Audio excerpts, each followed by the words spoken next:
কয়েক হাজার কর্মী সমর্থকদের জমায়েত দেখে নন্দকুমারের কনভয় থেকে নেমে রাস্তায় হাঁটলেন মুখ্যমন্ত্রী। কাঁথি থেকে বেরিয়ে কলকাতার উদ্দেশ্যে রওনা দিলেন মুখ্যমন্ত্রী শুভেন্দু অধিকারী। রাস্তার মোড়ে মোড়ে বিজেপি কর্মী সমর্থকরা ভিড় জমিয়েছিলেন মুখ্যমন্ত্রীকে দেখার জন্য। মুখ্যমন্ত্রীও তাদের নিরাশ করেননি। তবে মুখ্যমন্ত্রী কনভয় নন্দকুমার পৌঁছতে চিত্রটা ভিন্ন হয়ে যায়। কয়েক হাজার কর্মী সমর্থককে দেখে গাড়ি থেকে নেমে পড়েন মুখ্যমন্ত্রী। বেশ কিছুক্ষণ পদযাত্রা করেন কর্মী সমর্থকদের সঙ্গে।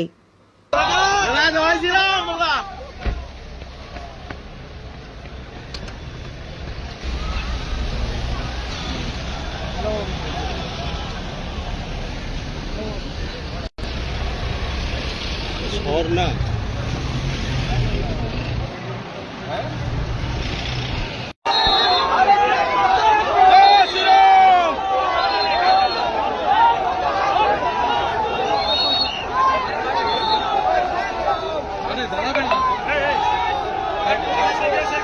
আসে না বাবলি আসে না স্যার।